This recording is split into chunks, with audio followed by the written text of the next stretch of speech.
Body shot. Ooh, that hurt, didn't it? When adrenaline starts pumping and you know what you can do with this right hand, it's hard to not do that. Here are your hosts, Derick G and AJ.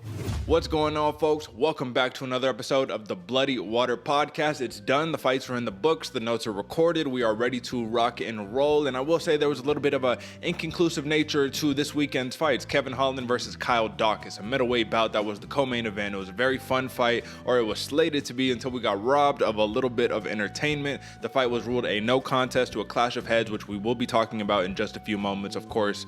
But I will say, still, a lot of fun fights going on. Folks, drop a like, subscribe, all the good stuff. Let's get it out of the way early. We're working hard every single week. So, like I said, drop a comment, all that. We'll go and comment back. We'll make sure that we up on board with you guys. You know what we like to do. We keep it rocking. We keep it fun. You know what time it is. But let me bring in my co-host, the New Mexico native, the Santa Fe bomber himself, brother AJ. What's happening, man? How did the weekend treat you so far? And hey, 3-1, man. We moving forward. Look, 90 and 94. You almost back to that 500. What are you thinking, brother? Ooh, we getting close, Derick. We getting close. I'm coming for you, brother. You know, it's we staying competitive over here. It's still fun. Austin's going well. We got ACL up in the mix this weekend. Okay. So, you know, the buzz around town's been a lot of fun, but I hunkered down, watched these fights. It was a little bit underwhelming of a main event, but the prelims, folks, I got to tell you, the prelims were on fire, man. You got to make sure you're watching them. There was a lot of knockouts, a lot of finishes. It was a great time over here. How you living, brother? I'm living good, man. I'm living good. The fights, I agree with you. The prelims probably carried it a lot, which is once again doubling down on watch the prelims. We tell you each and every single week. But at the end of the day, man, I had to watch a couple of the main card fights back, and I'm glad that I watched the prelims because I'm like, that's where I caught the show at, man. It was a little lackluster, like you said, man. I did want to ask you real quick about Austin, man. You know there's a grappling tournament out there. It's called Who's Number One. It's Flow Grappling Jiu-Jitsu, man. Whenever you get a chance, go check it out, brother. Let me know how it is because I might have to make a trip up there to Austin to go check it out myself. You got the Craig Joneses of the world and, you know, all the killer BJJ guys out there battling every single month. I'm pretty sure it's a tournament that happens every single month. So be on the lookout for that, brother. You know what I'm saying? Okay, I will. Yeah, there's actually a lot of killers out here. You got the On It gym. There's a whole bunch of stuff going on. So I just got to start stacking that cash and get the BJJ going, brother. There we go. So, folks, we got a new segment that we're introducing. We're rolling it out today. If you don't know, check out the website, bloodywaterpodcast.com. That's the hub for all of the good stuff that you can find, all the content. You can listen to the podcast for free. You can get a link to all the videos. You go to our Reddit page. You go to our YouTube, everything. You know, everything is there. But one thing that is there that is really important that we work really hard and really diligently on every single week is our own personal rankings. The UFC has their own rankings, and AJ, would you agree? We have said time and time again that sometimes these UFC rankings are almost meaningless, like very close to absolutely meaningless, because you could be higher in the rankings and they're still going to give a guy lower than you with a shot for the title or something like that. Crazy, right? Tell me just really quickly before I continue on this, man, what is like a major gripe you have with the UFC rankings? Man, they really take into, or what it seems like to me, they take into account the media presence. Like if a guy's on fire through the media, they'll rank him super. I'm like, yo, he hasn't done shit. He hasn't fought anybody. Or the biggest thing too, they'll like drop people for no reason. No like fights haven't happened. This person gained some for no reason. Like there was a big thing with the pound for pound rankings that they had going on, where people who haven't even fought were just jumping up numbers. It's mind blowing sometimes. Exactly, which is why we go curate our own rankings, and we take this stuff into account, man. We're looking at win streaks, loss streaks, who beat who, how did they beat them, how definitive was it, you know, how long ago was the fight. We take all these things into consideration, and for that being said, here's our new segment, folks. There we go. Get it rocking a little bit. Come on. All right. So this is the 60-second rankings review. So what I'm going to do here is I'm going to go to the rankings that we have up on the website. You can go find them at bloodywaterpodcast.com/DG rankings or AJ rankings. It'll be one of the two. But just go to the website and you'll find literally a tab that says rankings, and both of our rankings are there. So consensus right now, AJ. Thiago Santos, I think he came into this fight ranked number 5. However, in our rankings, the real rankings, the rankings that actually count, right?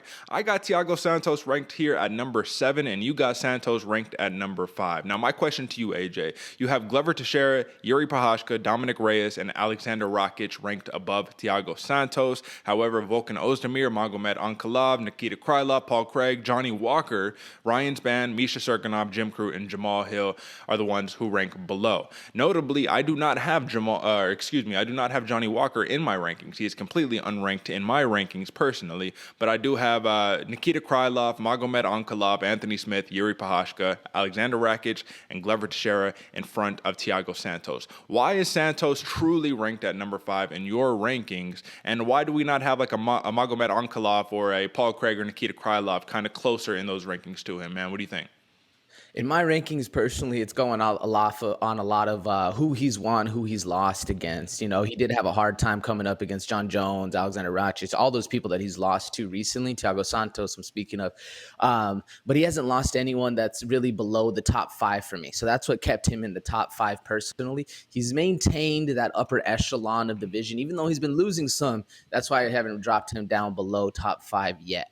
At least for the case like Magomed Ankalaev, Paul Craig, Volkan Ozdemir, those people, Anthony Smith. Anthony Smith is a good one, actually, because I feel like he definitely deserves it a little more than some of the other people, maybe even a Dominic Reyes, who hasn't really been as active as he should to really maintain that spot, where I feel like that's one of the ones that's right there. That's why I have Anthony Smith at number 6. A good instance, though, is Yuri Prochazka. This dude has been coming on the scene, killing it. That's why I have him ranked up pretty high. But at least as far as Santos, his pedigree of what he's done has maintained his position in the rankings for me. Why do you have him as number 7, my man? Why you got him so low? Nikita Krylov, Magomed Ankalaev, you're talking about those people before. What have they done to earn that spot above?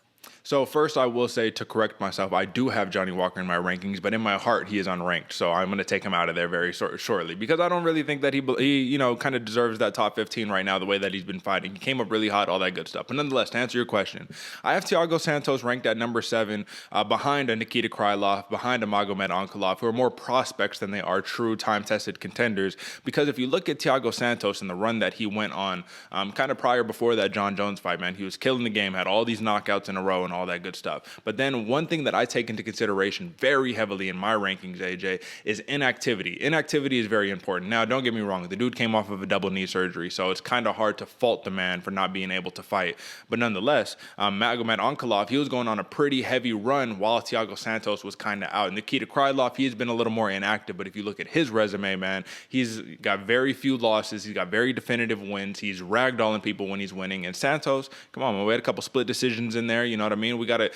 As time went on and as the man got older, we started to see closer and closer and closer fights. So for me, I have to drop you down because truly and honestly, man, if I put him up against Anthony Smith right now, not the Anthony Smith of 2018, but 2021 Santos versus 2021 Anthony Smith, I think we get a lot different of an outcome than we did in the first fight, which was I believe, a knockout win for Santos. Yuri Prochazka, I think that the momentum is much too great for Santos right now. Rakic, he got the win. It was a very boring fight. Nonetheless, Rakic is getting the wins. You know, win is a win is a win. Glover Teixeira, all the good stuff. I will say, having Thiago Santos at number 7 may be a little uncharitable right now, but nonetheless, I just don't personally see where I can move him up forward in the rankings that makes sense because we do have to take into consideration age. Do we not, AJ?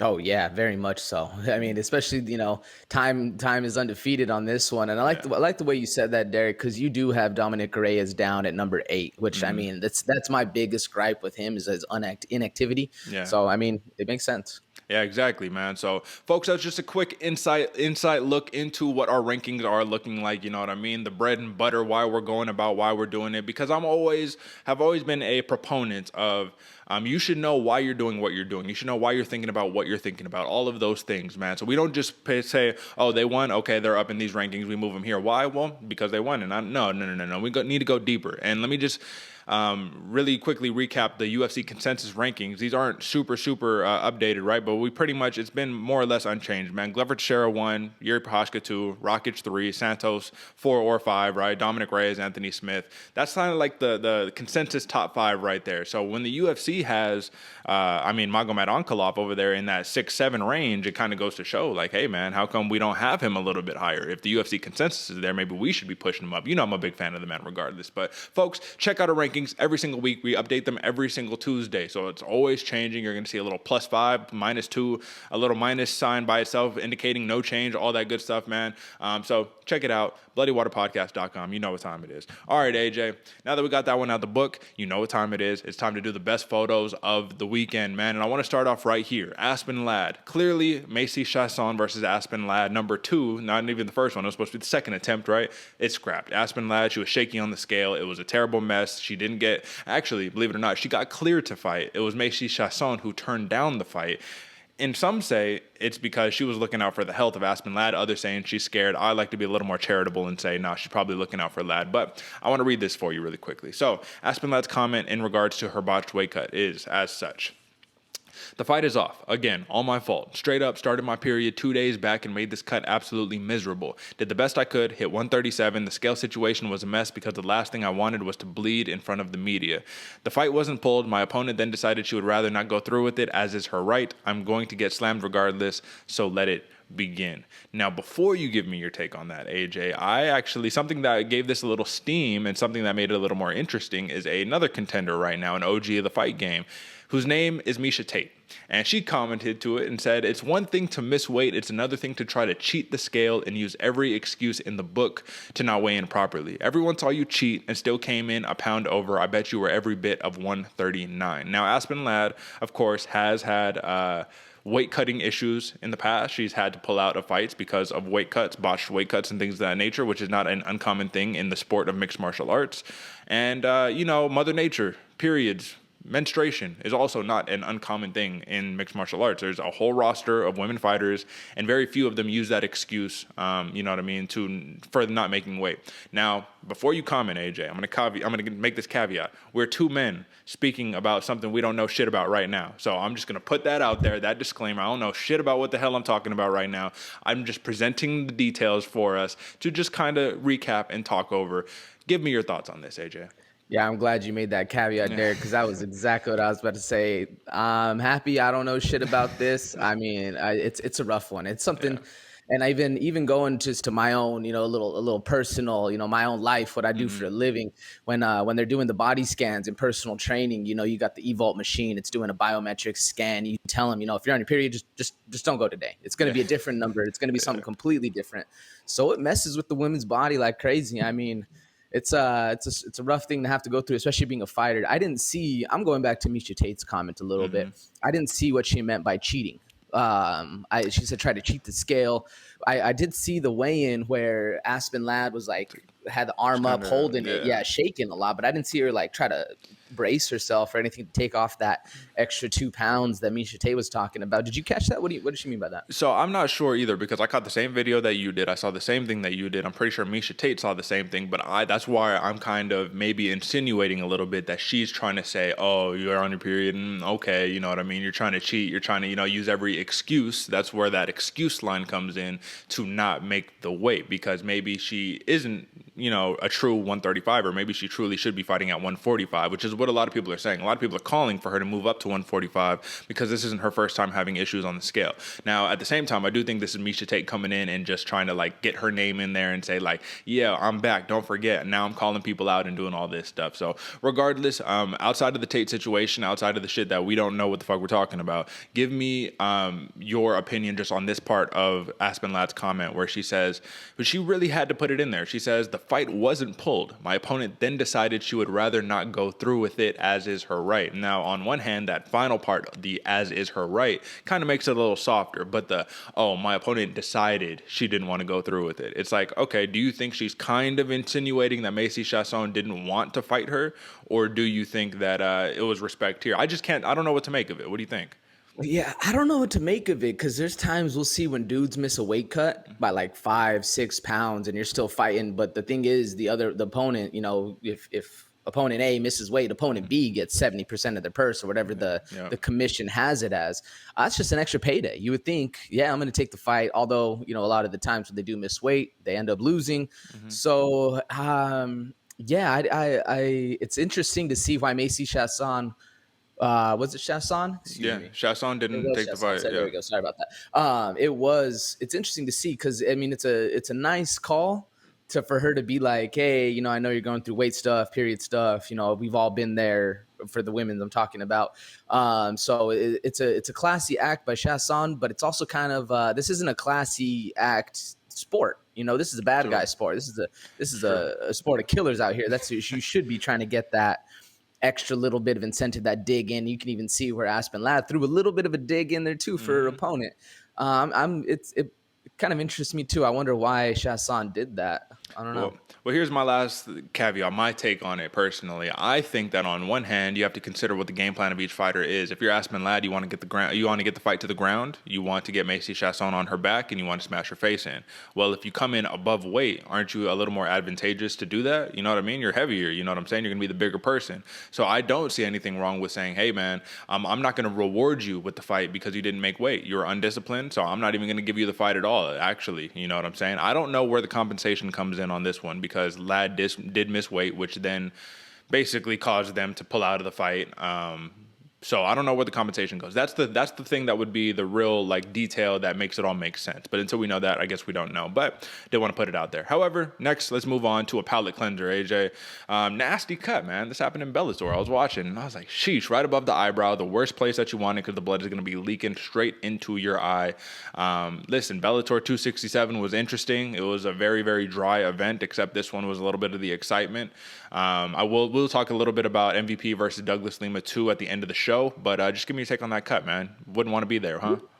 That's a deep one, Derick. That is a deep one. That's going to take a lot of stitches or a lot of super glue, depending on what kind of savage you are in the back. But yeah, man, looks like an elbow. Would you rather catch that right above the eyebrow like that, or look, you can see the angle? I'm sure this was. I didn't see this fight, but I'm sure it was an elbow coming down, and it looks like it was either coming across the eye or the nose. Which one would you rather catch that on, eye or the nose? Give me the nose, man. At least it's not leaking into my eyeball. You know what I'm saying? Just because that's the thing is like if you're gonna be a savage, this is a savage sport, like we just said, man. This is a bad guy sport. So if you're gonna go in there, you're gonna get it. Let me have my vision, because I will tell you, it's one thing even when you're in sparring and you should get like a lot of sweat in your eye, and then you're like, I can't really see just from sweat. Blood, it's a whole different ball game right there, brother. So, all right, man. This one. Betch Correia, she retires, man. Took off the gloves, did not leave them in the cage. She took them with them, which is probably a little bit of a better idea, right? Because I actually never know what happens to those gloves when they leave them there. Like, who takes them? Or where do they go? Do they go in the trash? Does someone take them, frame them? I don't know what's going on there. However, Betch Correia loses on a low note, loses a very dominant or one-sided unanimous decision to Carol Hossa. She got a killer in her retirement fight, man, and this is basically how we all planned it to go out, man. Give me your take on this photo. Yeah, it was sad to see Betch Correia because she really was on the back foot the entire time, really losing the fight. Didn't really have any good moments throughout the entire thing, and even you could even see it was almost like she was just planning this from the jump. Like she's like, I don't care what happens in the fight. I just really want to take my gloves off in the middle of the ring, get this moment about me. Kind of sad to see because and all of us, we're very selfish people, is in general blanket statement. But she really wanted this moment, so it's good to see that she actually got it, and it wasn't like an actual knockout loss or anything. So sad to see her go, but even more sad to see that it wasn't the best of fights. But I mean, it is time when it is time. So what's your take, Derick? Well, I'll tell you what, man. I was a little disappointed in Carol Hossa because this was a potential more or less of like a smash spot for her, man. Just as a big name in Betch Correia, and she could have got the finish, and it looked like she was close to getting it, but she laid off a little bit. I think she respected Correia a little bit too much. I'm a little disappointed on that end. However, you know, a win is a win is a win. She got the win on her. For Betch Correia, man, I agree with you. I think that this felt a little planned. It felt like she wasn't in it. It was more like she was taking it all in for the last time, which is hard to be in the moment and fight and also try to, you know, kind of take it all in. But I will say emotional fighters are 0-2 on this card, man. Alex Oliveira came out crying. Betch Correia came out crying. They both lost their fights. I'm not saying that's why, but I will say there's something there. I'm not sure. I think it was a good career for Betch Correia. I'm not going to lie to you. On MMA Twitter, which is like a community on Twitter that, you know, a lot of people could be a part of if you have a Twitter account. Not a lot of love for Betch Correia, and I don't understand why, man. She's an 8-year OG of the UFC. A lot of people are saying that she's not a pioneer of the sport, but you got to think about it, man. Ronda Rousey, I mean, she really blew up in, 2013, 2012, right? This is kind of the same time Betch Correia. Betch Correia fought Ronda Rousey. She lost, but nonetheless, she should be included in those group of people who really, like, made women's MMA really popular, because these are the people who I started watching originally. I'm not going to lie to you, AJ. I wasn't watching women's MMA on just, like, regional circuits in 2008 and shit. Like, you know what I'm saying? Like, come on, what are we talking about about. When the UFC popularized it, a lot of eyes came on it. So that's that picture, man. We can move on to the next one, which is much more of a savage photo, AJ. This is one, it's not like a crazy graphic, anything like that, but try to explain to me the feeling of this, man. I've never felt it, but I would love to, man. The walk-off KO, man. Jamie Mullarkey walking off like a boss right here after putting it on Devonte Smith. Not the one-hitter quitter, which is like great in its own right, but what's even better is when you break your opponent. You take your opponent's soul. You leave them wilted on the canvas, man, and that's exactly what Jamie Mullarkey did, man. Come on. What are we talking about? What do you think of the photo, AJ? Ooh, this is a good one, Derick, especially because, like you said, it wasn't one of those shots. It wasn't a one-hitter quitter where everybody could say, oh, he got lucky. Nah, he hit the breadbasket 2-3 times solid with a dirty left hook, really grinding it in there. And you could even see he felt good about this one, walking away, hitting the Conor McGregor strut out there, leaning back a little bit. What I like about what Mullarkey did after this, too, it wasn't a crazy celebration. It was just this is me. I'm the dog. Yeah. It felt good. It felt good, man. And I'm sure it felt good. It looked good, I should say. And I'm sure it felt good to him, man. What was your takeaway from this one? My takeaway is that this is a man who is exuding confidence, man. This is a dude who doesn't have to do a backflip off the cage, who doesn't have to scream in his opponent's face, who just walks off confident in himself saying, I know I'm a bad motherfucker, bro. What are we talking about? This was nothing new. Shout out to Nate Diaz. I'm not surprised, motherfucker. Come on, let's go, you know? So Jamie Mullarkey, man, I'm becoming a bigger and bigger fan each and every time he steps in the cage because it was a little bit of a rocky start to his UFC career, but a big win over Devonte Smith. These are two killer prospects, man. Two killer absolute studs who I do think will meet again in the future. Nonetheless, I think this is a great photo, and I do think the man needs to get it framed. Okay, AJ, next photo. This one, I'm just going to say, if I showed you this picture, or if you showed me this picture and you told me what happened, I'd tell you you were lying. I'd say this is Photoshopped. This is doctored, man. If I told you the man who is in midair right now is most likely unconscious before he hits the canvas, you'd probably say, oh, no, you just took this, you Photoshopped him, and you just added in there. No, this is Douglas Silva de Andrade, man, who got a big, big win against Gaetano Parejo, something like that. You know what I'm talking about. I know it might be a Brazilian or something, so I hope I don't get the name too butchered. But AJ, you called this as a sleeper, and it lived up to the hype, man. Give me your thoughts on this photo. Man, I think on the broadcast, they're like, he made him levitate.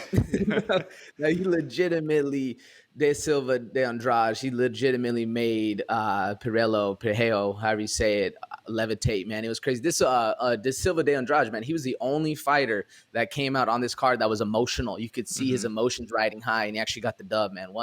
And it was an interesting fight from the jump, man. De Silva really looked kind of like tense and hesitant, and like, oh, he just really wanted it. And he ended up catching him as he ended up catching Parillo as he came in and used his momentum against him. Not only was it a dirty KO, but it looked like it really used all of Parejo's momentum to really send him flying, man. This was one of those things, one of those punches you'd see in like an anime where the dude hits him and it's just like all the whole smoke and everything comes out. Yeah, this is a good shot, man. And I agree. If you saw this and it looks like he just turned him a little edited.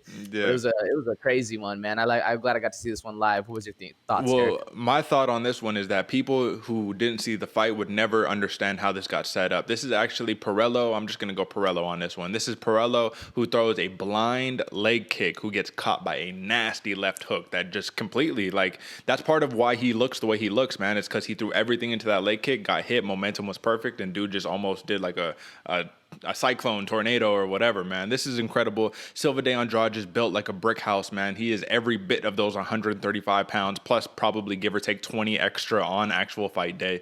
This was incredible, man, and I will say, believe it or not, Silva de Andrade is known as this knockout artist, man. This is his first knockout win since 2016.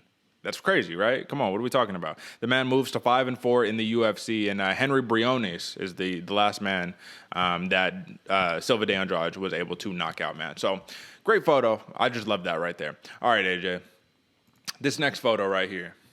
If you had no context, you would say, oh, look, they're giving a nice little hug, a nice little embrace. However, you see Kevin Holland has the shark eyes, man. This is like the moment that the two clash heads, the moment I was talking about earlier, the inconclusive co-main event that we got where Kevin Holland got flash knocked out, man, by that big head of Kyle Daukaus, man. And I will say, before I even like slander the man at all, because I don't want to, we'll talk about it in a second, man. Kyle Daukaus is a game motherfucker, bro. If this didn't go to no contest, I do think you would have got the win on the board, man, because he was looking like a dangerous man, not only on the ground, not only he never really hit the ground, but not only in the wrestling, but in the stand-up too, man. He was looking like he was going to be game and ready to go. Now, this photo led to this next photo, which is three unsatisfied parties. Kevin Holland is like, stank face. Kyle Daukaus is like, this is bullshit. And Dan Murgliata is like, oh, man, this is terrible. You know what I'm saying? Give me your take on these photos, AJ. Yeah, man. Don't be down my boy Big Head Dawkins over there, man. And it's rough too. A clash of heads, it's kind of just something that happens. If you've been in there on the mix them up, heads clash. That's why, they wear ear protection in wrestling all the time. I feel like it's just something that happens all the time. We've seen it a lot where, remember that girl that had the quarter slot on her head? Oh, yeah. It happens all the time. But yeah, Dan Murgliata. I'm glad it was Dan Murgliata doing this one, because he and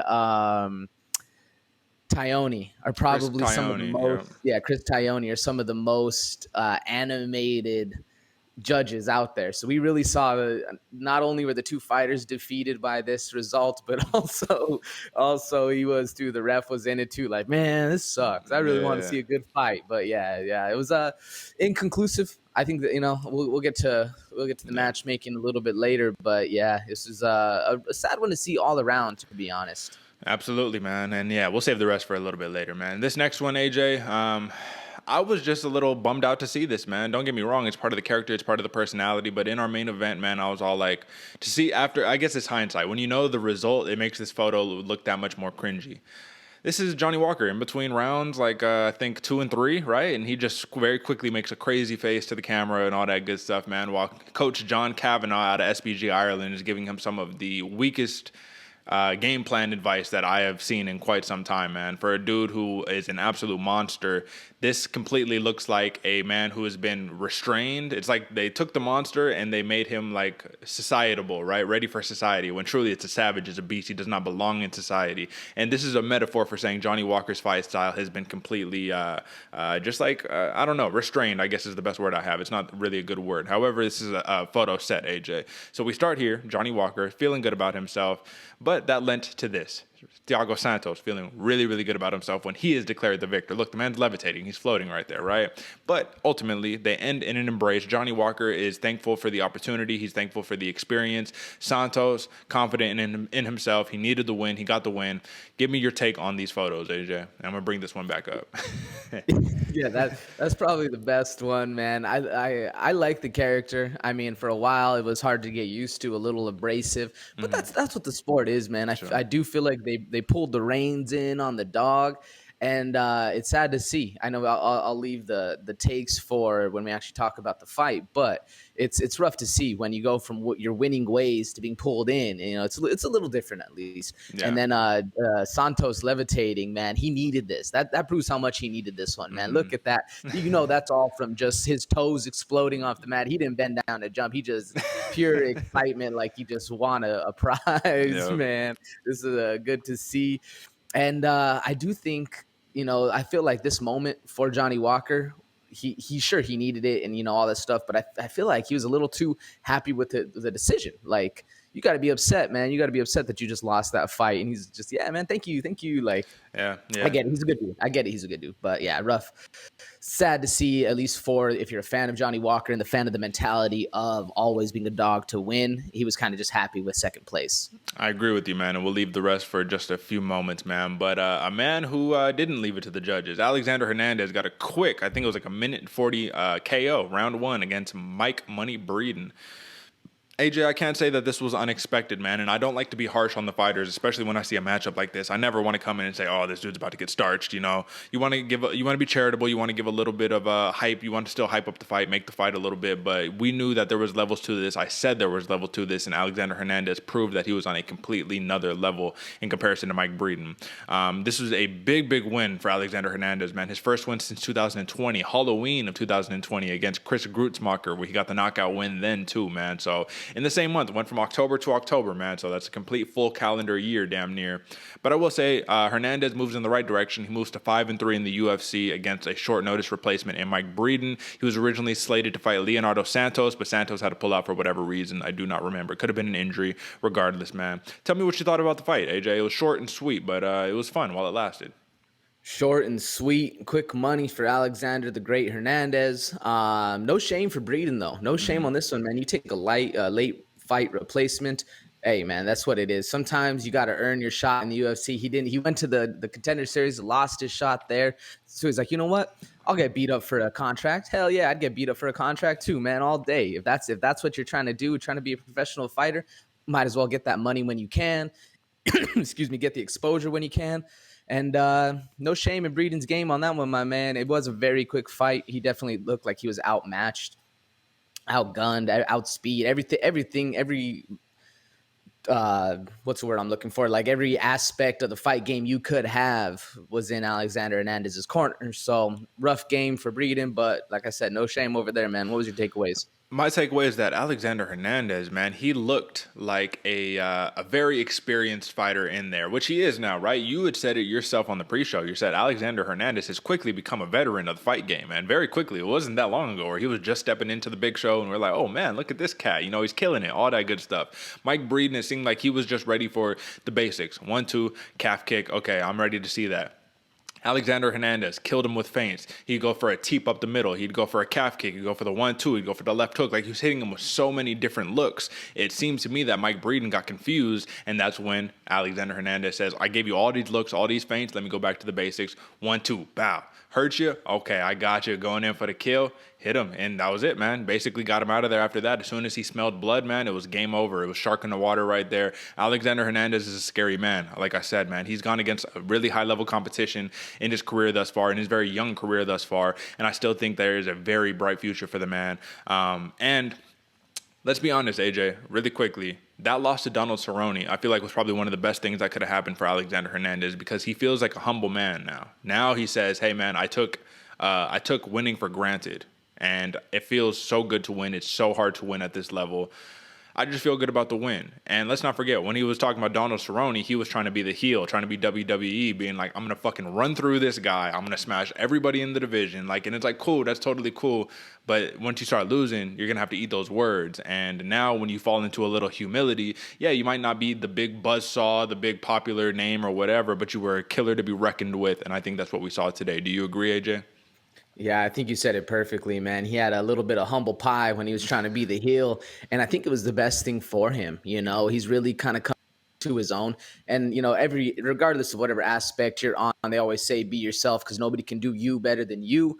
So I think that's what Alexander really needed, man, to kind of have that little bit of I don't need to be like the Colby Covingtons, I don't need to be like the John Joneses out there, even though both those dudes are big draws. Alexander Hernandez can get it done with the hands and the feet, and I think for him, at least going forward in the very stacked 155-pound division, it's going to make waves eventually when he's able to actually get the wins and then maybe talk some shit after. But at least now I'm glad. I like the new kind of humbled Hernandez, to be honest. It feels just a little more grown up to me personally, man. You know what I mean? I'm pretty sure he's super young. You know, he's mid-20s or whatever, I think, or maybe late 20s. But listen, man, just feels like a little more mature version of himself. All right, AJ.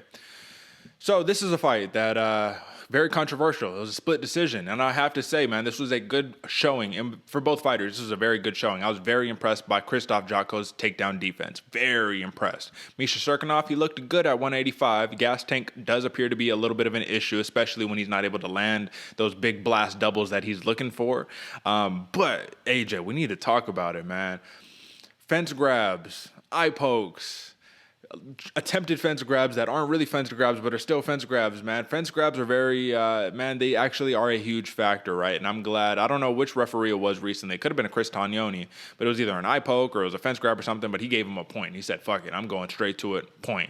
This one, I don't know who was the referee. It could have been Michael Smith or Herb Dean or one of them, but Jotko, he got away with the fence grab. DC called him out multiple times for trying to grab the fence. Big no-no, man. I really don't like that. However, a win is a win is a win, and Krzysztof Jotko should be rightfully ranked now because Misha Serkinov was 13. Jotko, he goes in, and I don't know how Misha Serkinov was 13. Maybe this is the 13th ranking from light heavyweight going to middleweight because he's new in the weight class, so I'm really not sure. So regardless, this was a really big win. Tell me your thoughts on this fight, AJ. Yeah, it was the light heavyweight ranking dropping down into middleweight. But either way, a big fight, and actually super close, man. I was a little worried going into the judging. It's a hard one for the fence grabs because it's almost instinctual. Mm-hmm. Like if you're gonna take me down and there's something that I can grab onto, I'm gonna do it. And in the game, all is fair, to be honest. Yeah. But at least that's why the ref is there to punish you. Because if you do it and you get caught, yeah, you should be punished. But if you're able to get away with it, then more power to you, I guess. It's one of those medium grounds, those gray waters where it's like, is this fair? Should you do it? Well, it's there to be grabbed, so it's kind of hard. I feel like there should be a little bit better of an implementation from the UFC, kind of like I know Joe Rogan always talks about it, where he's saying this should be fought on a basketball court, a big wide area. Do it like how wrestling does. That's why they don't have rings in wrestling, so people can't grab onto stuff.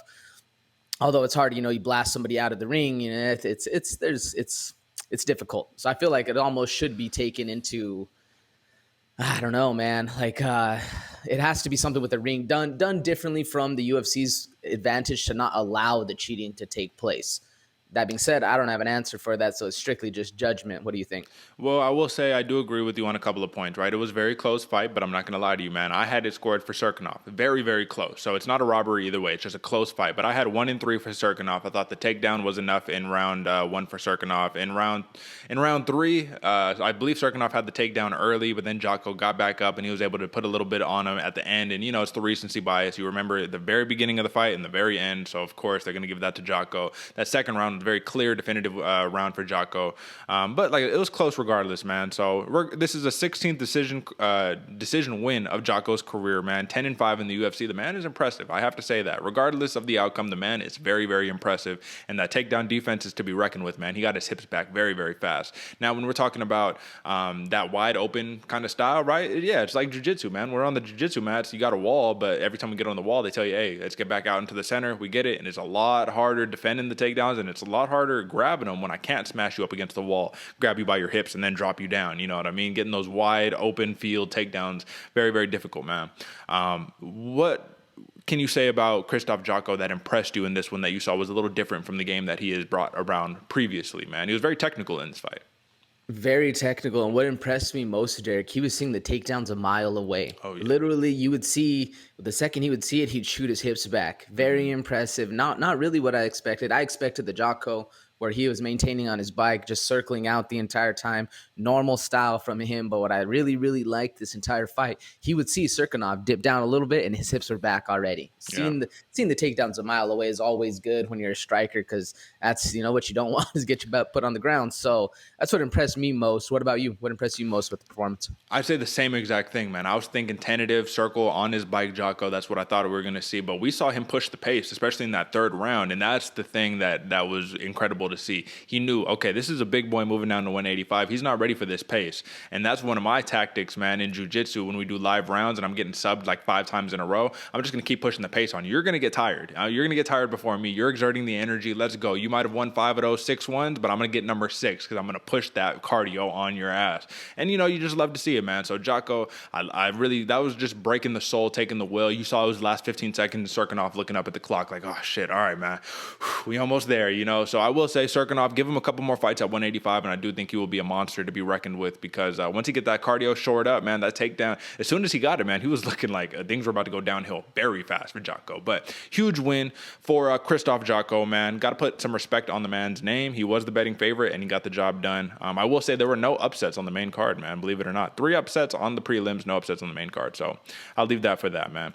This next fight, AJ, you cannot bet on a Niko Price fight without fucking sweating your fucking forehead out. You know what I'm saying, man? You sweating all the alcohol you done drank out. You doing everything. You in panic mode. Niko Price always manages to make it a close fight. I don't know why the man cannot win a definitive match, but Cowboy Alex Oliveira, man, he came out emotional. But the moment at the end of round 1, he cracked a smile. Cowboy was back, and we saw the fun Cowboy, the relaxed, the loose, you know what I'm saying? Oh man, this is such a fun fight, I do believe.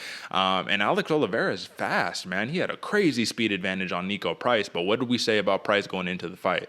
The man keeps a constant pace, and for whatever reason, the moment he starts tasting nickels, man, he says, all right, it's time to turn it on, bro. So give me your assessment of this fight, man. Who had the more impressive outing, regardless of win or loss? Who had the more impressive outing to you? I think it was Oliveira on this one, even though he lost. He looked like exactly like you said. He kind of found that fun. He's long division too, man. He's very big for fighting. What are they? 170? Yep. Look real quick. Yep.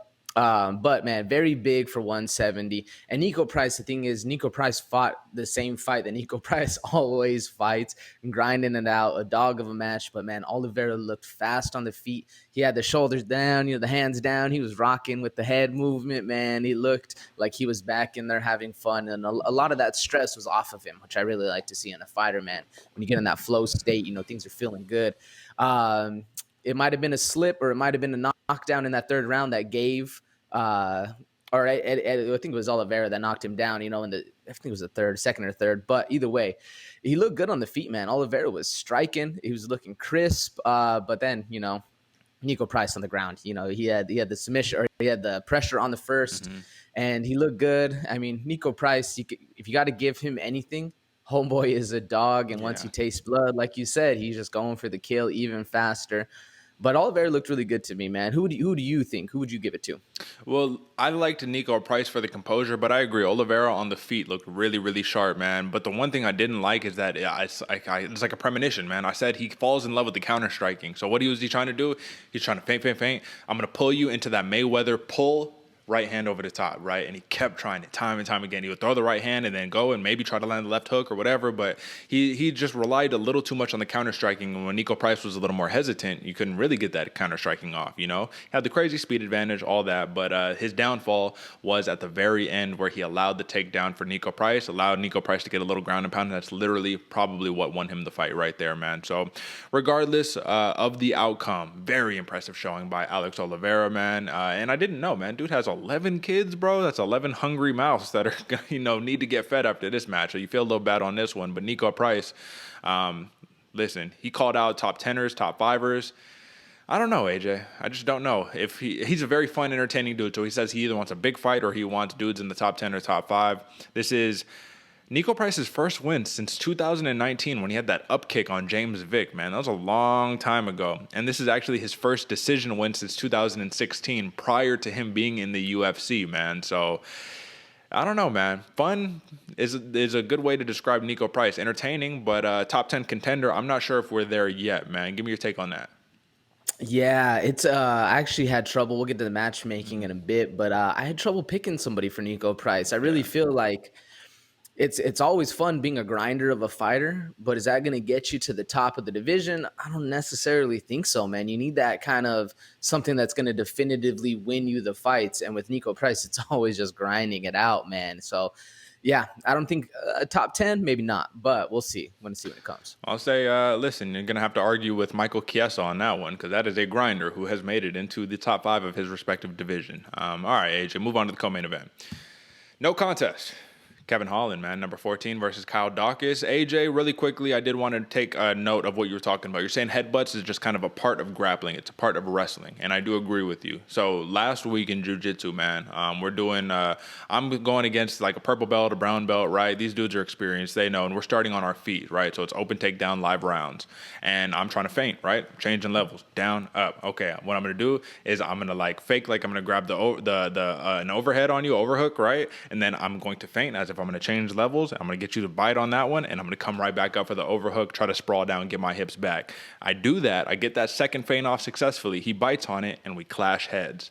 And I hit him square in the jaw. And this could have been a very similar situation to Kevin Holland, how he just got flash KO'd. Now, he was the dude who I was going against. He was a lot better than I was, man. I had a fat lump on my head. I was like, fuck, man, like, give me a minute. I'll be good in a second. You know what I'm saying? But it's that easy. It can happen just like that. Not intentional whatsoever. You're setting something up and you just happen to clash heads.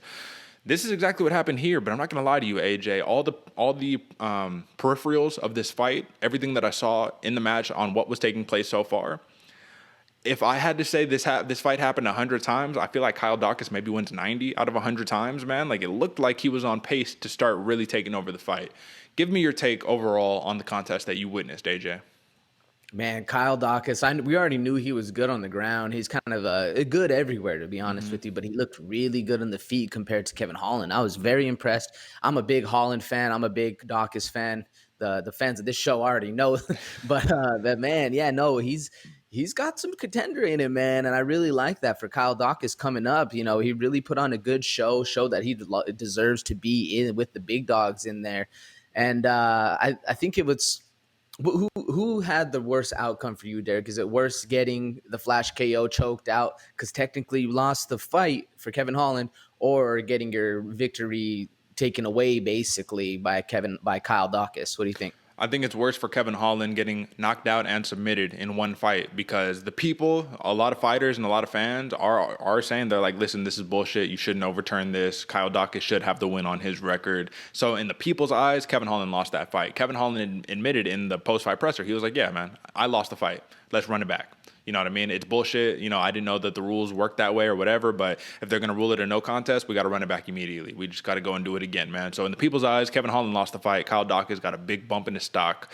Arguably should have a number next to his name. You know what I mean? So it'd be two Daukaus brothers in the top 15s of their own divisions, man. But, you know, that's not how it works necessarily. Maybe we could bump it up in our rankings personally, but listen, these are the only rankings that count, right? BloodyWaterPodcast.com, you dig. But all right, AJ. So yeah, that's my take. What do you think personally?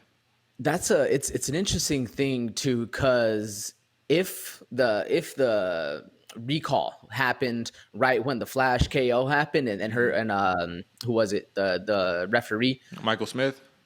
Was it Smith? Yep. Whoever it was. If the ref would have stopped it right then on the ground, like pause, and then, you know, gone back and restarted it, I would have been a lot better with this. The whole replay situation in a fight is weird, because like in other sports, it makes sense when scoring's happening. You know, you verify that it is legitimate. But in a flash KO like that, where it wasn't meant to be, like, I feel like clashes of heads should be allowed, not allowed necessarily, but should be forgiven. Whereas if headbutts, where you intentionally headbutt somebody, yeah, that's a no-go for sure. Either way, a weird situation with the whole reffing and the whole replay situation, but a good win, if you can call it a win, for Kyle Daukaus, because his stock went up huge in my book, man. His hands were looking good. He looked long for the division, putting that big head to work. So it added a little bit extra stock that he's able to survive when the things get going, and when he sees blood in the water, he goes for the kill, because that was a very deep rear naked choke. He hopped on the back right away, put all his weight on it, put the hooks in, got the hand under the neck. It looked really good, man. He looked like he was on point. And yeah, technically Kevin Holland had the 2 L's, or the 2 losses in the one fight. So it's hard to say. But even though Kevin Holland, to his aspect, that Hendrick stand, he did look good on the takedown defense. He looked good. He was able to defend, I think it was 1 or 2 different takedowns. Looked really good until the chaos of the fight game happens. But I feel like that's what we're here for, man, is that chaos. So It's hard to say, man. What do you think? Well, I agree with the no contest, because you could literally see Kevin Holland's body go stiff the moment that thing happened, right? And let's be honest, man, Kevin Holland was doing a good job stuffing the takedowns, and Kyle Daukaus got the dominant position. Why? Because Kevin Holland was knocked out on his feet, rolled over to his back. And what's even more impressive to me is a half-conscious Kevin Holland was still able to try to establish his guard against Kyle Daukaus, was able to evade what seemed to be a Darce choke by Daukaus first. So it's like Daukaus tried to go for like a Darce or maybe a Bravo, something like that, and then decided to, like, all right, now we're going to stand back up and I'm going to jump on your back, get in that rear naked choke, all that good stuff, right? So that was the big argument right there. He wouldn't have had the dominant position had Kevin Holland not been affected by the headbutt. So it's like, yeah, intentional or not. I think the other caveat was that because it didn't even last a round, you have to call it a no contest, because, you know, the fight didn't even go long enough or something like that. Regardless, I do hope that these two run it back and they don't get matched up against different opponents, because Kevin Holland's grappling is definitely going to get tested against a true mixed martial artist like Kyle Daukaus. And I'm just a bigger fan of Dawkins now, because he doesn't talk much, man. It's like he doesn't need to. He's just like, bro, I just go in there and I handle business, man. And I did also like the how would you say, the respect in between the camps. Because Kevin Holland, he was basically like, hey, Kyle, bro, we got to run it back. Are you down? Chris, are you guys down? Camp, everyone down? All right, let's run it back as soon as possible. Next time they got us on a card. So I like that, man. However, it did feel like Kyle Daukaus felt a little like he was pressured into being like, oh, yeah, no, it's all good, bro. In his head, he's probably like, man, I just fucked you up, bro, and I'll fuck you up again. You know what I'm saying? So hopefully we get a little steam on this one next time. Maybe, man. But you got anything else on that one? No, man. It was a good one. Good stock for the Holland camp, for the Dawkins camp. I definitely think they need to run this one back, but yeah, we'll see. All right, man. Okay, main event. Thiago Santos, Marreta, he gets back in the win column against Johnny Walker, man. Unanimous decision. And I don't know what the odds were on either fighting going to unanimous decision, but I think it was up there in the plus 800 category right there. And just really quickly, AJ, man, I had a plus 550 Dawkins by submission bet placed on. I went, what would you call it? I hedged my bet right there. Got canceled out, did the no contest. God damn it. But it's okay because I hit on a bet on this one. I didn't bet winner for this fight, but I bet for total rounds to go over 1.5. And I'm glad that I did that because, 5 whole rounds, man. I think both of us said we should not expect this to go 5 rounds. DC on commentary says, folks, do not expect this to go 5 rounds. And he was like, I would have bet anything in the world that this fight wouldn't have gone 5 rounds. However, these are two power fighters who respected each other's power. But I want to talk more about Johnny Walker's corner advice, man. John Kavanagh was all like, you're just going to be a point fighter. You're just going to throw a bunch of kicks. I did want to pull this up because I just read this right before we started, man. So Johnny Walker, he actually tweeted something out, man. And he says, I think I broke my foot a little fracture. That's why I stopped kicking. However, AJ, I thought that was the big problem of his game. I was like, all you're doing is kicking, man. You threw maybe like a handful of punches in the entire fight. What's going on here? What happened to the old Johnny Walker? Why are they trying to restrain him? And do you believe, AJ, because one thing I think Dean Thomas said is that Johnny Walker doesn't believe in his defense enough, which is why he's so timid, because he doesn't want to overextend, because he knows if he does that against a fighter like Santos, you get put to sleep. So he's then now just a shell of what was the Johnny Walker that blasted onto the UFC scene. Just give me your take on all that, man. Yeah, it's hard because that's exactly what I had in my breakdown of the whole thing, man. We said it before, only you do you as best as you can. Nobody else can do that. So when you're trying to imitate somebody else or trying to be that point fighter when you're not getting the dub. So what's the point of doing it anyway? Why do something if it's not going to get you the win? And even if it's because it's a double-edged sword, that style that Johnny Walker has, sure, you're going to leave yourself open, but everybody leaves themselves open the second they throw a punch. If you're throwing a hand out, your chin's exposed either way. So why not go about it the way that got you to the top? Because essentially you got to do what got you to the big show. That's the reason it got you there. They really pulled the reins in on Johnny Walker, and I'm not a fan of it at all. I feel like that's the unorthodox style, the risk, the reward that he plays with is really what makes him him. And it's what's going to separate you from the rest of the pack, really. And if you're just fighting a point style fighting, cool. All right, on to the next then. And you're going to stay in the middle of the heat doing the whole thing like that. I don't know.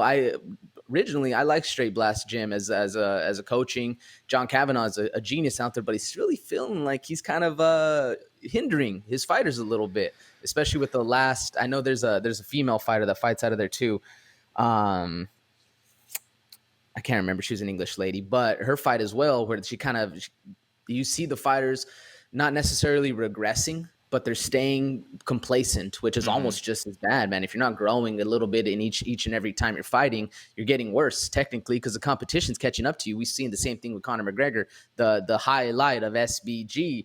Man, he was the top dog for about 6-7 months, a year maybe, and then everybody started catching up. And now I don't know what he is on the UFC rankings, but on ours, he's dropping down from number 1 to number 5 to just completely going down. I think on the UFC is number 9. Like it's weird to see. It's interesting to see. What was your takeaway?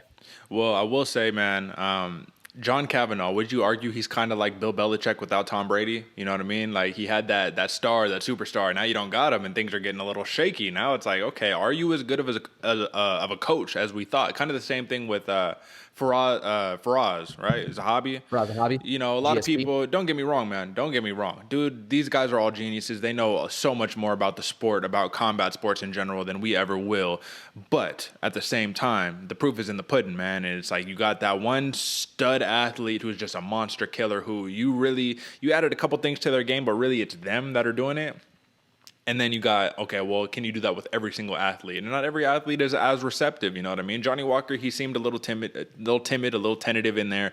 And Thiago Santos, man, he started feeling himself because he's like, oh, you're not going to throw anything? Okay, I'm just going to start sitting down on my shots then. And he did that. And Johnny Walker, man, body was beat up. He's a big guy, though. That's the crazy part. It's like what I was saying with Kevin Holland. I was like, if you take away that erratic nature of Kevin Holland's game, he's not the same fighter. He's not as effective. Same thing with Johnny Walker. He has to be erratic. You have to be willing to go in there and get knocked out. You can't sit there and point fight. And I think we need to create a new statistic, AJ, for John Kavanaugh and Johnny Walker, man. Significant feints per minute or something like that, man, because he would just like feint all day. Like if you're going to win a fight off of feints. Like feint's not going to win you a fight, you know what I mean? It'll set things up. But that's the big thing with Walker that I saw. Walker would set up the feint. Santos would bite on the feint, and then Walker wouldn't attack the opening. He would just be like, oh, I got you on the feint. Yeah, all right, cool. Calf kick, you know, and it's like, fuck, man. Like, I hope we see a little more explosive, a little more reckless Johnny Walker in the future, because I think that recklessness does lead to his success. But this is a big win by Thiago Santos, man. Let's talk about Santos just for a quick moment, man. His first win since 2019. Once again, a couple of people who are getting in the win column for the first time in a couple of years. His last win, he beat the light heavyweight champion, who was not the champion at the time, Jan Blachowicz, via knockout, man. Big win. And this is actually his first decision win since 2018, AJ. And if I had to, I'm going to put you on the spot. Who's the last person that took Thiago Santos to a decision? Whew. Last person that took Santos to a decision. It was 2018. 185. I'm just going to look at the rankings. So I actually have some, or 205, excuse me. It was in 2018. So this was back when 2018. Yep. I'm going to go somebody crazy like Jimmy Crute, man. Ryan Spann, someone like that. Big mouth, Kevin Holland, man. 2018, brother. Come on. What are we talking about? This is a 185. Yeah. He was the only one that didn't finish. Yeah. Okay. So huge stock boost right there for Kevin Holland, right? But at the same time, like I said, first decision win. Santos is back in the win category. Wasn't as explosive. I guess the days of the Thiago Santos Marreta blitz are over, because we haven't seen him in 3 fights, man. It's been a long time since we've seen those blitzes. Regardless, man, he got the job done. Minus 170 favorite. Easy money right there. Very, very easy money if you're a Santos fan. However, I will say it wasn't as close as people may have thought. I gave Santos rounds 2, 3, and 5. I thought 1 and 4. And 4 was a stretch for Johnny Walker, man. Like, I had to, really reach to give him round 4. But 2, 3, and 5 solidly for Thiago Santos. Huge win. Had Yana Kunitskaya in his corner doing the thing, man. They put on the Fox and the Hammer. I don't know what else to say about this, man, but I hope Thiago Santos can keep up a couple more wins, man, and the clock is ticking. That's really all I have to say on this. The clock is ticking, and hopefully he gets either a big name or, I don't know, man. I don't know if title contention is in the future for Thiago Santos, to be honest, man. We need to see a more well-rounded game. He didn't use the wrestling as much as I thought he would. What else you got on this, AJ? Yeah, he didn't use the wrestling. He didn't really take advantage of his thing. The only real reason, because I had to go in 2-2 into the 5th as well. Mm-hmm. And the only reason I gave Santos the win is because he did more of the visual damage. He was able to get the knockdowns. He was able to land the big shots where everyone's like, oh, you know. But at the same point, Walker shook it off. He's like, yeah, it touched me, but it didn't hurt me. Where Walker landed more strikes at a higher pace, higher output. But then, like you said, they were just point fighting. Does that really count in a fight? Like, we're not technically scoring like buckets. Like, sure, you should be keeping control of the amount of strikes that happen, but usually it's because those strikes are leading up and not doing more damage as they go, and you're able to take advantage of that. So at the end of the day, I give Santos the win too. Yeah, man. He had the oohs and the ahs, man. That Las Vegas Raiders were in attendance at the fight, which is the most random thing I've ever seen, right? Because I was like, when they said that, I was like, okay, that's cool. Vegas makes sense, but that's so random at the same time. I wish they would have got a better main card, man, because this was a little, you know. But it's okay, man, because we got a banger coming up next weekend, man. But that's the main card, folks, right there. So, AJ, I got to say, let me move on from this one right here. Let me just minimize that really quickly. Okay, so we had 4 Performance of the Night bonuses on this one, AJ. We had one going to King Casey O'Neill, big win over Antonina Shevchenko, right? That was a huge win right there. And we're going to lead up on that in just 1 second. We had a Performance of the Night for Jamie Mullarkey, right? Deserved that for that $50K right there for that walk-off, TKO.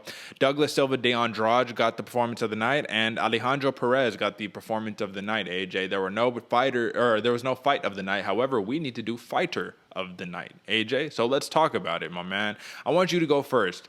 Who stood out the most to you? There was no fight of the night, like I said, man, but who had the best performance, who had the most intangibles coming in, the storyline, everything, man. All of that in one big package. Who is your fighter of the night for UFC Vegas 38? My fight of the night for Vegas 38, Derick, was Stephanie Egger. I'm going all the way back to the prelim, second fight of the night. If the visuals of this fight coming in, Shanna Young is absolutely going to dominate every aspect of this fight can go to, whether it's the ground, stand up, quickness, power. Shanna Young was your girl if you're betting money on this one. But Stephanie Egger, man, she got the KO, ground and pound, round 2, I believe. Yep.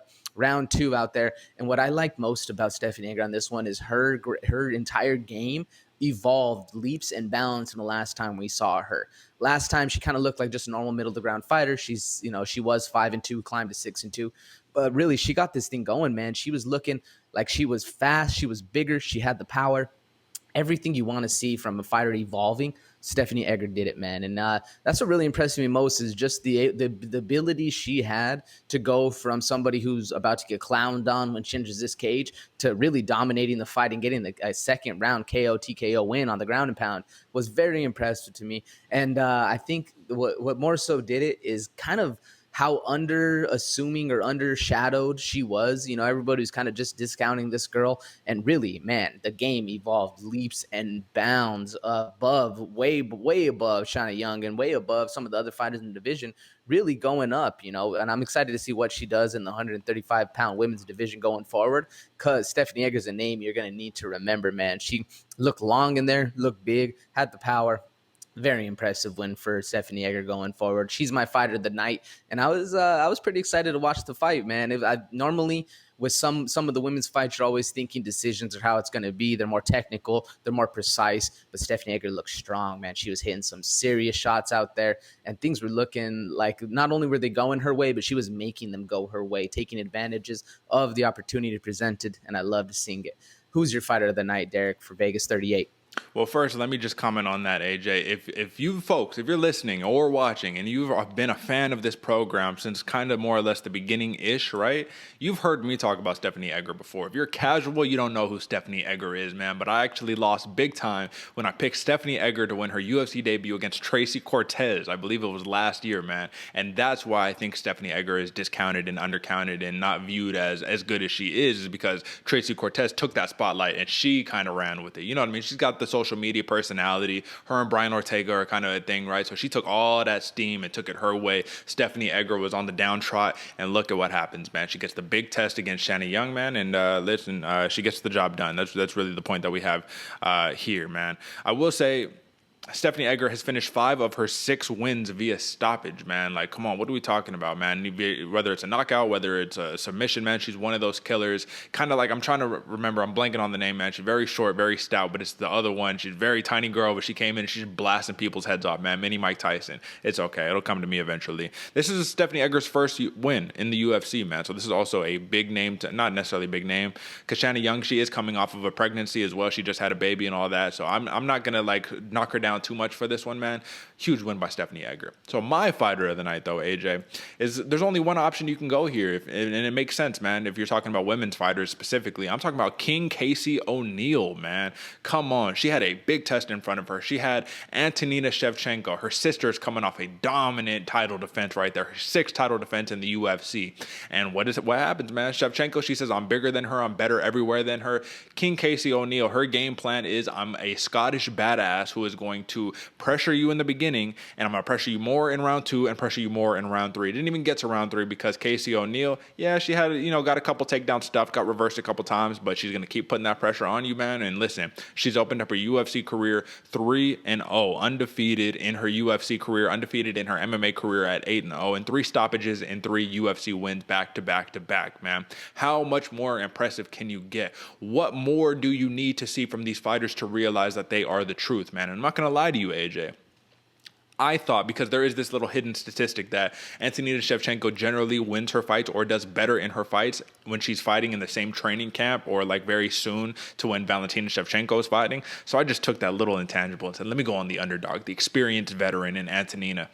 Listen, man, it almost like it didn't matter. She had some success on the feet, but Casey O'Neill can take a punch. She can give a punch. And when it goes to ground and pound, just like the Macy Barbers, just like the Aspen Lads, man, there's very few women fighters right now in the flyweight division or bantamweight division that are as mean as Casey O'Neill. So let me just say, she opened up her UFC career with a ground and pound round 2 finish against Shanna Dobson. Very impressive. Then she fights Laura Procopio, a grappling specialist, gets the standing rear naked choke in round 3. I think she jumped on her back for that one. That was a very, very, very big win.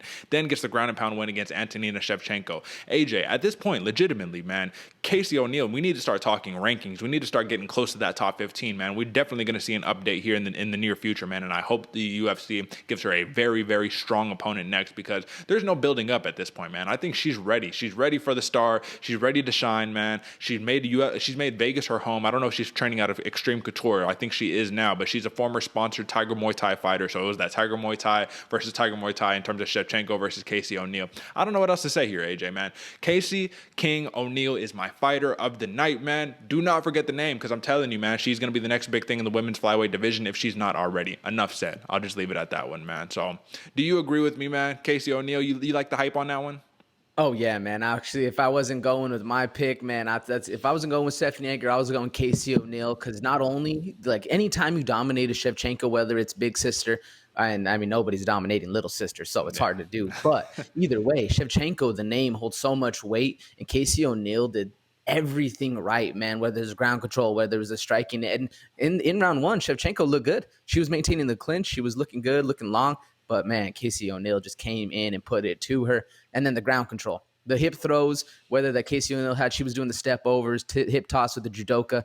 It looked beautiful, man. And Casey O'Neill's the name you're going to need to remember as well coming forward. Absolutely, man. So we'll leave it at that one, man. Let's hit some matchmaking. Let's get through these quickly, man, because we're going over our time just a little bit, man. So I think these ones are pretty straightforward, man. But let's start off with Alexander the Great Hernandez, man. There's only one that makes sense to me, because this was the original booked fight, and he wants to run it back. He said it himself. Leonardo Santos versus Alexander Hernandez. What do you think about the matchup, AJ? Yeah, that's exactly who I had as well. I had another one, Renato Moicano, just it'd be a banger of a fight. And I definitely think if you're going to move Hernandez up, that's who he needs to be fighting. But personally, I think you need to run it back with Santos, just to give Hernandez that kind of another little buffer. Maybe not such a layup like he had, but a little bit of a buffer going forward, so he gets a little bit more confidence under his feet. Yeah, man, and that was the thing, is like you gave him just a straight up striker in Mike Breeden. That was a layup. That was as easy of a matchup as you can get. And no disrespect to Mike Breeden, I'm just talking about the style. Just a striker versus a dude who could wrestle and could strike. And if you look at Alexander Hernandez, he went in for a couple of shots and he didn't get anything. And he told me he told me, right? No, he told the interview dude in the post fight presser, I think it was DC. He was just like, yeah, man, I gave it like a little half-ass shot, but I knew what I wanted to do was inflict damage on the break. So I don't know, man. It was kind of interesting that he couldn't stuff the takedown, or he couldn't get the takedown on that. They got the takedown stuffed on that one. But Leonardo Santos is a very interesting problem to solve, a puzzle to solve, not only on the feet, but on the ground especially. So that's where it gets interesting. All right, AJ. Number 17 ranked Krzysztof Jotko in the 170-pound division, man, or 185-pound division, excuse me. I got one who I've been ringing his name a lot, man. I just think because he's a very well-rounded fighter, man. And I'm gonna go first on this one. I think that he should fight next, and it'll be going backwards, man. But in name and recognition, sometimes, like we said before, the rankings don't matter, man. It's about the popularity and it's about the steam on the fight. Number 29 ranked Trevin Giles, man, 14-3. He lost his last one to Dricus du Plessis, right, which was a crazy little fight, man. But I think this would be a very interesting matchup, not only in the wrestling but in the striking, for Jotko versus Giles. What you think on that? I like that one. I like that one a lot, especially because I was looking for someone to go forward for Jotko. Mm-hmm. I went Kelvin Gastelum just because I was thinking of somebody going forward. It'd be a good fight. Kelvin Gastelum's coming off 2 L's, which makes it kind of a little bit more necessity for him to win. And as well as it's an old dog versus some dude trying to come up. So interesting matchup, but I like the Trevin Giles more because it's a name. It's somebody who's 2 young prospects, and not necessarily Jotko isn't even a young prospect anymore. He's kind of developed in the division, but it's taking on a young prospect, which makes it a little bit more interesting as far as the visuals go. Whereas it's against Calvin Gastelum, it's like, yeah, all right. What do you think? Well, I like the name, and I like Kelvin Gastelum. I think it would be an interesting test, one that would be a winnable fight for Gastelum. However, unfortunate news, AJ, Gastelum's moving down to 170. He's going back down to 170. He says he wants a proper dietitian this time. He's a tweener, man. It's tough. It's tough for him, man. He's not a true 185er. He's too big for 170, too small for 185. Like Kevin Holland. Kevin Holland needs to fight at 170, man. I think we saw that against Kyle Daukaus. It just, Daukaus was just a bigger guy, simply. As simple as that, man. But I think either one will be interesting. I really like the Trevin Giles matchup, though, man. I think that one has some steam on it. Number 20 ranked Niko Price, man, in the 170-pound division, welterweight fight. You said you had a little bit of trouble matching up, man. Who did you end up picking for Niko the hybrid Price? This one's weird because there's so many fights that are going on in the 170-pound division, man. It's just like everybody's already matched up. So I'm going D-Rod. I'm going Daniel Rodriguez. It's a hell of a fight. Almost, I don't even know if I want Niko Price up that high, man. That's a hard fight for him going forward. D-Rod's an absolute banger. It would make a crazy good fight. Like you hear D-Rod versus Niko Price, the hybrid. There's blood in the water on that one. No pun intended. But yeah man, it'd be a good fight. Who do you got? That's exactly who I had, man, because I was thinking top 15, top 10, top 5. I don't know, but I'll give you number 15. I'll give you D-Rod right there, man, because D-Rod could strike. He could wrestle. He says he knows the game plan for everybody. He's like, they just want to come in and they want to wrestle me, man. And D-Rod had a lot of success against Kevin Lee in the last fight, man. Niko Price, though, like I said, he's that crazy dude where you piece him up all you want, man. He's just going to get better the more you hit him, man. So I think it would be a very fun matchup for that reason. That has fight of the night written all over it because I can see that one going to a 3-round decision, very much so. And D-Rod, man, he's 16-2. He's on a 2-fight win streak. Come on, man. I mean, after that, he had the loss to Nicholas Dalby, which a lot of people consider that not to be a true loss on his record. I mean, I won that matchup when I picked that one. You know what I'm saying? But, that's neither here nor there. But, all right, man. Marreta, Thiago Santos, number 5. This is interesting, AJ, because unless he's rematching people he's already beat before, there's not many places you can go if you want to move him up. So, technically, he'd have to fight down if he wants to kind of stay relevant and stay active and stay busy. Who do you have for Marreta? Yeah, you're right. There's a lot of rematches that would need to take place, but the only one that he hasn't fought yet is Dominic Reyes, man. Yeah, and I think Dominic Reyes, I think there's something going on, whether it's injury or whether it's something. I even had to check the UFC rankings and the UFC roster to make sure I wasn't going to throw another name in there that got cut. But I think he needs to fight Dominic Reyes, man, because Alexander Rodchik has Anthony Smith, Glover Teixeira with Jan Blachowicz. Yuri Prohaska is another name that you could throw in there. No. But I don't want to see that fight personally. I want to see somebody I haven't seen in a while get it going. Yuri Prohaska, although that's a good name to be taken out. What do you have? Who do you have? Well, I like the Yuri call right there, man. I like Dominic Reyes. Dominic Reyes has lost 3 in a row, so it'd be interesting to see how they match up. But for the Yuri Prohaska, Santos actually called him out. He was like, "You think you have a chin? It's just because you haven't fought the hammer yet." And we've seen there's been a lot of big talk from Santos, man. So I don't know how that fight would go personally. It'd be fun. But I actually have number 12, the Bear Jew, right? Yeah, Paul Craig. Yeah, come on, the Scottish, man, the Scot. 15-4-1, 3-fight win streak, Paul Craig. And the reason why is because I want to see Thiago Santos wrestle. I want to see the man's grappling. I've seen you strike your whole entire career. We know you can kickbox. You know your Muay Thai is good. We already know this. We know the hands are good. He landed that clean overhand left on who did we just talk about? Johnny Walker. There we go. Yeah, the dude this fucking fight is built around, right? But yeah, man, I think that Paul Craig, man, what is left to be desired in the striking can definitely be made up for when he grabs your heel and tries to put you in an ankle lock or tries to put you in whatever, man. So I think that would be a fun matchup. However, it would be a big step down for Santos, and I don't know if he'd want to take it personally, man. So that's what makes it difficult because, like you said, a lot of these dudes are matched up. Santos has beat a lot of these dudes. So another one under consideration, man, I would like to see the Anthony Smith versus Santos rematch on that one, personally, man. I think it would play out a lot differently. Anthony Smith, he's a tough motherfucker, bro. If win or loss, he's going out on his shield, man. So that'd be fun. And clearly, AJ, no matchmaking for Kevin Holland versus Kyle Daukaus because I think we should have that one ran back, man. But listen, we only got a little bit more time, AJ. So let's hit a couple things on the newswire. Word on the street, man. Like I said earlier, number 2 ranked Michael Venom Page. He defeats number 1 ranked Douglas Lehman, the 170-pound division via split decision, 29-28 × 2, 28-29. 1999, but it was in his hometown of London, England. The two fighters are now tied 1-1 through 2 meetings. However, this was very controversial, man. A lot of people thought MVP didn't win the fight. AJ, I know you didn't catch the fight, but my synopsis was it was a sleepy fight, man. 3-round main event, which is really my big gripe because come on, 3 rounds. We need more. I need to see more. It shouldn't be this contested. We need to see more so we can truly know, all right, who would have been taken over round 4, round 5, right? The point, though, that I have here, a lot of people don't see Michael Venom Page winning the fight because Douglas Lima, he got to take down round 1, man, lots of control. Arguably, that's what won him the fight in my eyes is the takedowns. He got to take down at the end, round 3.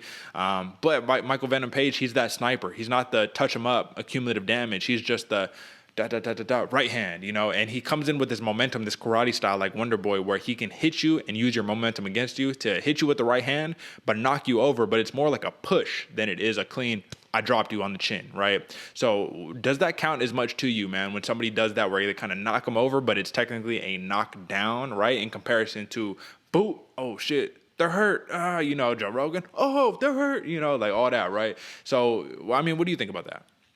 Yeah, it's almost you're right. I didn't watch the fight, but I was watching some of the highlights, and it just looked like a normal MVP doing his thing. Douglas Lima with the takedowns, nothing too crazy or spectacular.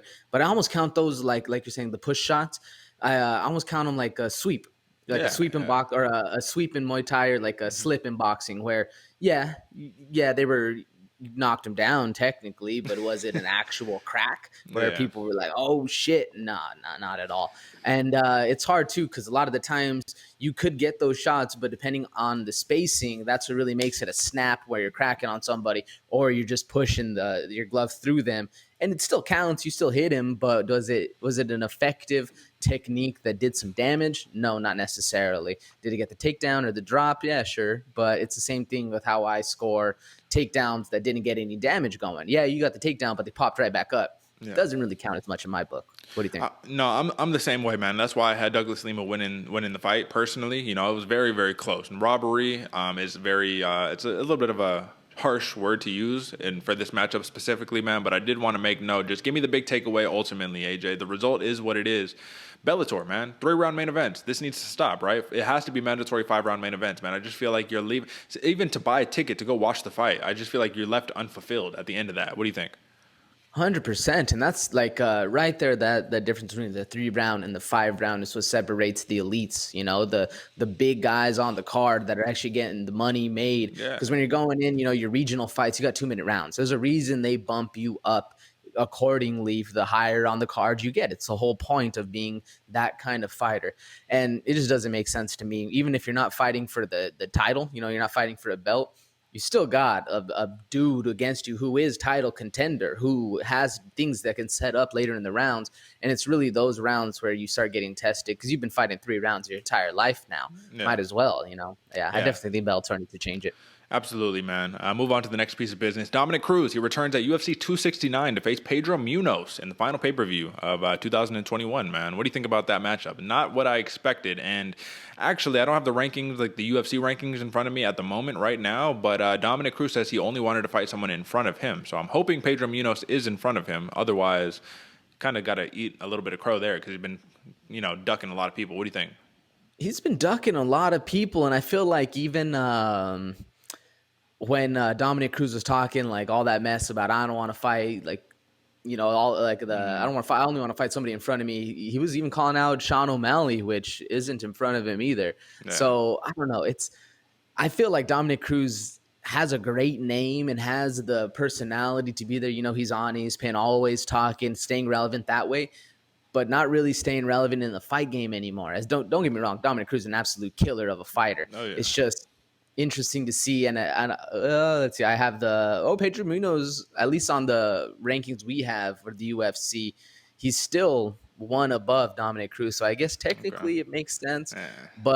I mean, is in my mind, I feel like Dominic Cruz really needs to kind of prove a little bit more, because back in the day, Dominic Cruz, man, like 3-5 years ago, he was absolutely killing everybody, dropping everybody left and right with that funky little style he has.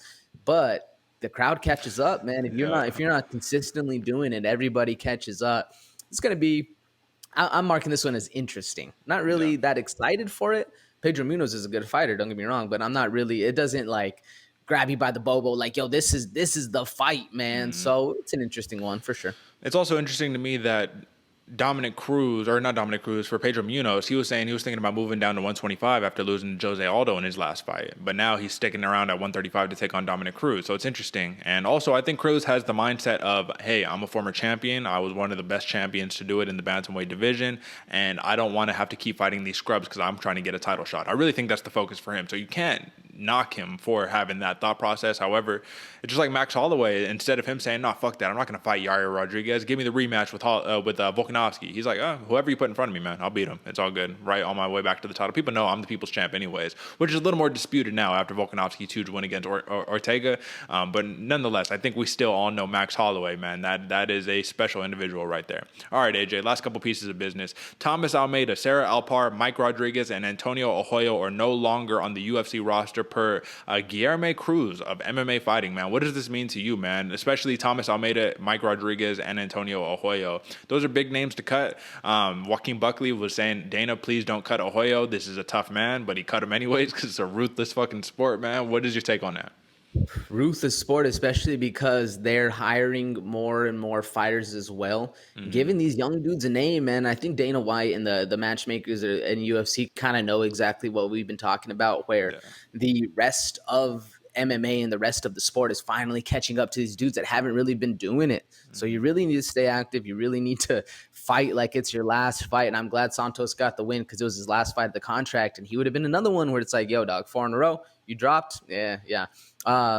Ruthless out there, man. Yeah, absolutely, man. So I don't really have much to say on that, but all the big names that we knew and loved kind of coming up, man, they're slowly but surely getting out of there. Sweet Sarah Alpar, man. I feel bad just because she's a Dana White Contender Series alum. She had a little steam on her, and we have seen, because they're handing out so many contracts on Dana White Contender Series, a lot of these people, they're not really fulfilling that promise they had in the big show. But that's, come on, it's hard to do it when these are the best fighters in the world, man. What are we talking about? So, all right, man, lastly, UFC flyweight Rogerio Bontorin. You remember him, right? He got the last fight against Kai Kara France, right? I think that was, or maybe before that, a couple fights ago or something like that. He tested positive for a banned diuretic, hydrochlorothiazide, in an out-of-competition test on May 1st, 2 weeks after a win over Matt Schnell. That was his last fight, Matt Schnell. The USADA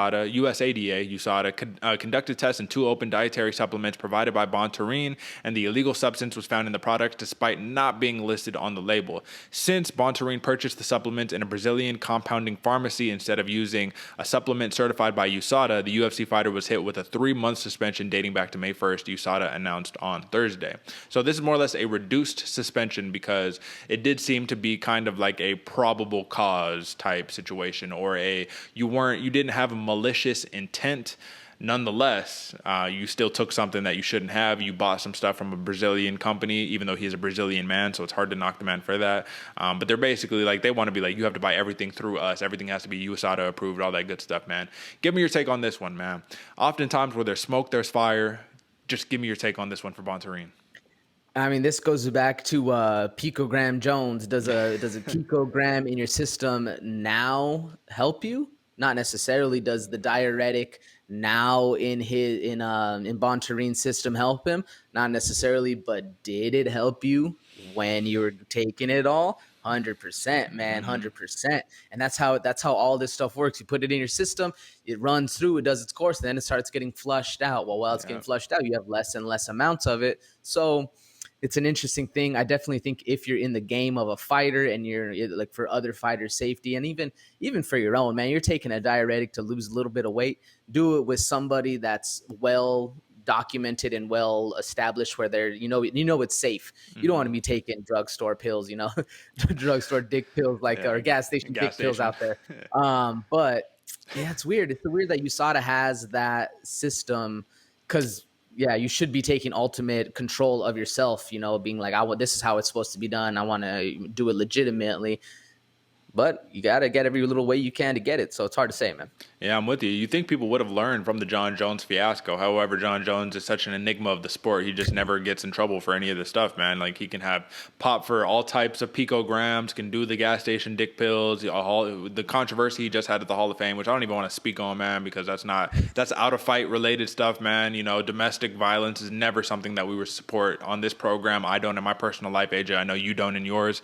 But at the end of the day, man, this is a USADA issue, and just cheaters. I mean, listen, no respect to cheaters, man. You know, no respect. That's it. That's at the end of the day. So I'm a fan of Bontarine, don't get me wrong, and I hope that he continues his winning ways, but you just got to do it clean, man. There's a couple of these fighters, man, who are doing what, 50, 100 clean USADA tests in a row? Like, what are you talking about? And they're killers. You know what I'm saying? So you can do it clean, man. You don't have to cheat to be successful. I feel like that is a very true statement at the end of the day. But folks, one last piece of business before we get out of here. Next week, man, we got another good one on our hands. UFC Vegas 39. Mackenzie Dern versus Marreta Rodriguez, or Marreta Rodriguez, however you want to pronounce the name, because the R's are a little tricky in Portuguese. Nonetheless, man, I'm just going to run down a couple of bouts, AJ, and you don't even got to give me your take on them. Just give me the, ooh, that's a banger, or give me something, man. So we got Randy Rude Boy Brown, man, fighting Jared Gooden, man, the Night Train. That's going to be a banger right there. Tim Elliott versus Matus Nicolau, man. That is one where I'm really excited for. Sabina Mazo versus Marina or something, Agapova. Excuse me. Pardon my Agapova, yeah. Yeah, it's Agapova. I've been saying it Agapova too, but Agapova. I know it's interesting, man. But that's going to be a big fight. She lost her last one, so it'd be interesting to see how she bounces back. This is going to be a fun one, man. It's going to be a grinder matchup of Phil Megatron Hawes versus Deron Winn, man. Two all-star wrestlers going to be going at it, man. So if you're a fan of wrestling, tune in for that one. Jamie Pickett versus Laureano Starpoli. Fun matchup right there. Pickett, he doesn't have as big of a name, man, but listen, I'll tell you, he's a killer to be reckoned with. Starpoli's got that flash, too. Absolutely. Your boy, Alexander Romanov, man, he's making his return against Jared Vanderaa, man. And listen, I'm not going to say that I'm feeling for Vanderaa, because Vanderaa is a scary man too, but Romanov is a different monster, and he's going to put Vanderaa on his butt. I can almost guarantee it. We're going to see a crazy slam incoming. Charles Rosa versus Damon the Leech Jackson, man. We got a all-around BJJ guy, mixed martial artist striker, versus a BJJ killer, similar to the Ryan Halls of the world in Damon Jackson. That should be a fun one. And lastly, AJ, to kind of cap it off for a highlight, Lupi Godinez, man. You remember Lupi Godinez. She's fighting Sam Hughes, excuse me. That's going to be a fun matchup, man. Sam Hughes is no slouch. She had a rough couple outings to her UFC start, but Lupi Godinez, kind of in the same boat, man. So we got a lot of fun matchups to watch out for, AJ. If just off of those highlights that I gave you right there, where would you rank this card in terms of excitement, 1 to 10 for you? Man, I'd probably give it about a 6 or a 7. There's a lot of, and maybe even a little higher, 7 or 8, because there's a lot of names that aren't really volatile in the mix, but there's a lot of names that are coming up, man, that are going to be huge very, very soon, man. Absolutely. Like I said before, a lot of flash on this card. You're going to see people getting dumped on their butts.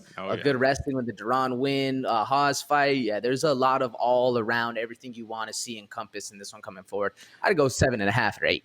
Absolutely. And I actually think this is a good omen, AJ, because believe it or not, it's these low-key fights that we don't have high expectations of that are showing the fuck out, bro. It's the ones that we're like, oh my God, this has to be a banger. And next thing you know, you got 8 decisions on a 15-fight card. You feel me? So listen, low expectations often meet very, very great rewards on that one, folks. So keep your expectations down sometimes. You might be surprised, man. All right, AJ.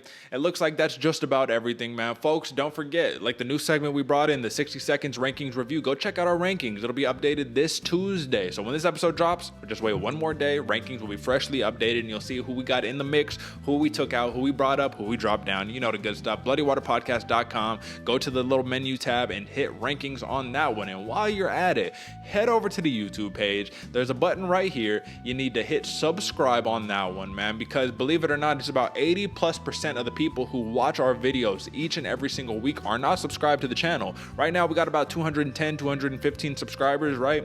But 80% of the people are not subscribed to the channel. So that just shows you how many people are watching who was like, come on, man, all you got to do is hit the button, subscribe. That's it. It's simple. It's easy, man. Drop a comment, all the good stuff. If you like to interact with us or get our thoughts on the fight game, you could hit us up at Bloody Water Podcast on Instagram, Bloody Water Pod on Twitter. You want to hit me up, I'm at D496 on Instagram. My guy AJ at _ENT_AJ. Little tricky, nonetheless. You get the gist, man. You'll find it out. Go to Bloody Water Podcast, and he's tagged on all the videos and all that good stuff, folks. So you know what we do. Each and every week, we come strong, we come at it. AJ, you got any last words for the people, brother? Woo, just go hit those buttons for us, man. Leave the interaction. We know you watching. Come on, fam. Get it going for the Bloody Water out here. Yeah, it's good seeing you again, Derick. Until next week, man, I'm excited. It's going to be a fun one. Tune in, folks. Leave a comment. We'll interact. I see them all the way out there. We see the little like buttons. We'll hit you with some comments back. Come on now. Come on, man. You already know what time it is. All right, folks. That's it for us. Mondays and Fridays, 8 a.m. Check out our short clips. They drop 12 p.m. That is noon on either Monday or Friday, whether it's a post show or a pre-show. That's when all the short clips drop. But 8 a.m.'s Monday, Friday. You get the gist. Until next time, folks. Peace.